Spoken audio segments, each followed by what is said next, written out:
আমরা সবাই লিবারাল না, আমরা সেকুলার না, আমরা কট্টর হিন্দু আর ম্যাড ম্যাড পাগল হিন্দু। গোপাল পাঠা তৈরি হয়ে গেছে প্রত্যেকটা ঘরে ঘরে। আমি আছি। হ্যাঁ, হয়তো সিনেমার হিরোর মতো উড়ে উড়ে 10টাকে মারতে পারবো না, মরার আগে 2টাকে নিয়ে মরবো, সেইটুকু ক্ষমতা মা কালী মা তারা, আমরা মায়ের জাত তো, সেটুকু ক্ষমতা আছে। ঘরে বটিটাও ধার দেওয়া আছে, দাঁটাও ঘরে ধার দেওয়া আছে, কোনো সমস্যা নেই। আমার স্ট্রিটের মন্দিরে পুণ্যার্থীদের উপর লাঠিচার্জ করলো পুলিশ। কি অপরাধ ছিল পুণ্যার্থীদের? সত্যি কি সুন্দর লাগে, বাচ্চা বাচ্চা ছেলেমেয়েরা সেজে গুজে আসে। আমি এই পাড়ার বাসিন্দা হয়ে, আমি এই পাড়ার মেয়ে হয়ে উপর থেকে দেখি কি ভালো লাগে। কোন কাক ভোর থেকে মানে বাচ্চা কোলে নিয়ে সব লাইনে দাঁড়াচ্ছে, কোন আসপর্দায় পুলিশ লাঠিচার্জ করেছে। আমি তো বলবো, প্রত্যেক সনাতনীকে বলবো, আপনারা 100 বার আসুন এই ঘটনায়। হ্যাঁ, আমি ক্ষমা প্রার্থী, আমি এই পাড়ার মেয়ে হিসাবে আমি নত জানু হয়ে ক্ষমা প্রার্থী। কালকে এটা অভিপ্রেত ছিল, এটা হবার কথা ছিল না, কিন্তু কালকে পুণ্যার্থীরাও কিন্তু পাল্টা দিয়েছে, আর বেশ করেছে দিয়েছে। কেন আমরা খালি সবসময় পরে পরে মার খাবো?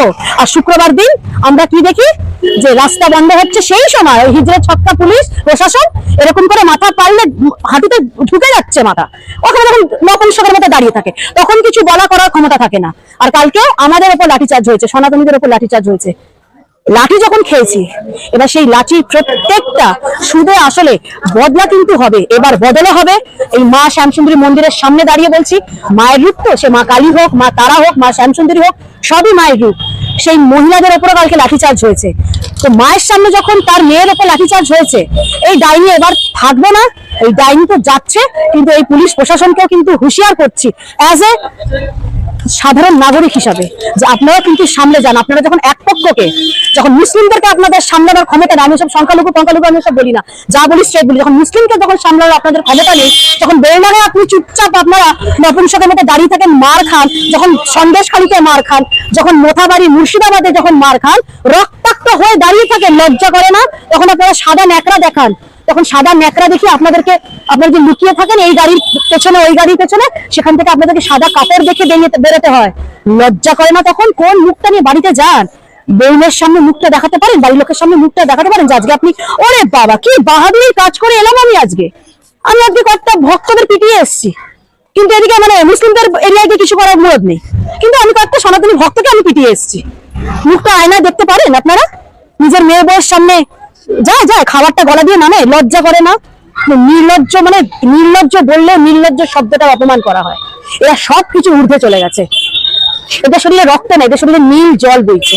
ওই জন্য আজকে এই ন্যাক্কারজনক ঘটনা, মায়ের মন্দিরের ঠিকানা 22 কার্তিক গোষ্ঠী, আমার পাড়াকে কালকে এই মানে দুঃখজনক ঘটনাটা ঘটতে লাগে। আমরা পাড়ার লোকেরা আমরা দুঃখিত, আমরা চাইনি, বরং আমাদের এই রাস্তাটা খুব সুন্দর হয়েছে। এই রাস্তাটা এত নোংরা হয়ে গেছিল, কারণ সন্ধ্যে হতেই ভা করে বাইক চালানো, তখন প্রশাসন ছুটে আসে না, তখন এখানে যে যথেচ্ছ ভাবে মুসলিমরা ভা করে বাইক নিয়ে চলে যায়, এই ইলিগাল পার্কিং করা আছে, তখন প্রশাসনের চোখে পড়ে না। যখন সনাতনীরা এসছে, আসলে চক্ষু ছানা পড়া হয়ে গেছে তো, কারণ মায়ের এত প্রসার বাড়ছে, তার মানে কি আমাকে এখান থেকে ভাগ দাও, আমাকে এখান থেকে পয়দা তুলতে হবে। সেই জন্য আজকে এই যে ছোট ছোট ফুটপাতের আমার মেয়ে বোনগুলো আমার, তারা সামান্য টাকা জমিয়ে ছোট ছোট ডালা দিয়েছে, কিন্তু তাদেরকে হুমকি দিচ্ছে আবার কারা? ক্যামেরা ঘোরা, এগুলো সব মুসলিম দোকানের সামনে হিন্দুদের বসিয়ে রেখেছে, সামনে হিন্দুদের বসিয়ে এগুলোকে নাটক চলছে এখানে। ওইখানে সব মুসলিম দোকান আছে, মুসলিম দোকান দিয়েছে, আর সামনে ওই কয়েকটা হিন্দু বিহারিকে বসিয়ে রেখে দেখানো হচ্ছে যে এগুলো সব হিন্দুদের দোকান। মানতাম ওরা দোকান দেয় না, তারপর বাকি লোকেরা বুঝে নেবে যে আমি কার থেকে কিনবো কি কিনবো না। একদম এই দায় মন্দির কর্তৃপক্ষকে নিতে হবে। আপনারা যখন এত প্রচার করেছেন, তারপর মানুষের যখন ঢল নেমেছে, তাদেরকে সুষ্ঠুভাবে খুব সুন্দরভাবে তারা যাতে দর্শন করে তারা বেরিয়ে চলে যেতে পারে। এবং এই মন্দির, এটা তখন সত্যি একটা সুন্দর মন্দির প্রাঙ্গণ হয়ে উঠেছে। এখানে কিন্তু কোনো বিধর্মীদের কোনো কিন্তু আমরা আর সহ্য করবো না, কারণ মন্দির বলে আপনারা যেরকম ভাবে করেছেন ঠিক আছে, কোনো সমস্যা নেই, কিন্তু এই নোংরামো গুলো, বাচ্চা মেয়ে এগুলো সব আজকে এদেরকে হুমকি দিচ্ছে কারা?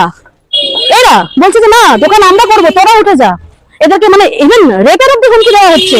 কোথায় যাবে এরা? ফুটপাতে থাকে, সব মিলে আছে তো এখানে। এটা তো মন্দিরের একটা মাহাত্ম্য হতে পারে না? মা সবার, মায়ের কাছে সবাই আসছে, আপনারা আরো আসবেন। কালকের ঘটনার জন্য আপনারা কেউ থেমে থাকবেন না, কারণ প্রশাসন হচ্ছে অপারক।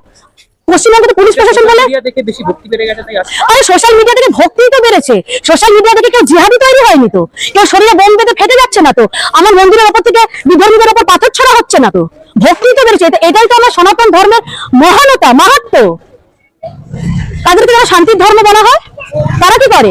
তারা শুক্রবারে লুঙ্গি তুলে নেমে যায় সরকারি প্রপার্টি ধ্বংস করতে। আমাদের কষ্টের টাকা, আমাদের ট্যাক্সের টাকা এগুলো প্রতিপালন করা হয়, আর সেই জায়গায় তাদেরকে সব ছুট আছে কি না তারা সংখ্যালঘু। তাও যদি প্রকৃত সংখ্যালঘু হতো, আজকে এই অনুপ্রবেশকারী এই বাংলাদেশে রোহিঙ্গা গুলোকে ঢুকিয়ে ভাবছে কি গ্রেট ক্যালকাটা কিলিং স্পট 2 হবে, সুরাবর্দিকে কমপ্লেক্স দেবে ভাবছে মমতা বর্দি, ভাবছে গ্রেটার বাংলাদেশ হবে। আমার তো আর দাঁড়া, গোপাল পাঠা তৈরি হয়ে গেছে প্রত্যেকটা ঘরে ঘরে। আমি আছি। হ্যাঁ, হয়তো সিনেমার হিরোর মতো উড়ে উড়ে 10টাকে মারতে পারবো না, মরার আগে 2টোকে নিয়ে মরবো, সেটুকু ক্ষমতা মা কালী মা তারা, আমরা মায়ের জাত তো, সেটুকু ক্ষমতা আছে। ঘরে বটিটাও ধার দেওয়া আছে, দাটাও ঘরে ধার দেওয়া আছে, কোনো সমস্যা নেই। আর আমরা সবাই লিবারাল না, আমরা সেকুলার না, আমরা কট্টর হিন্দু আর ম্যাড পাগল হিন্দু।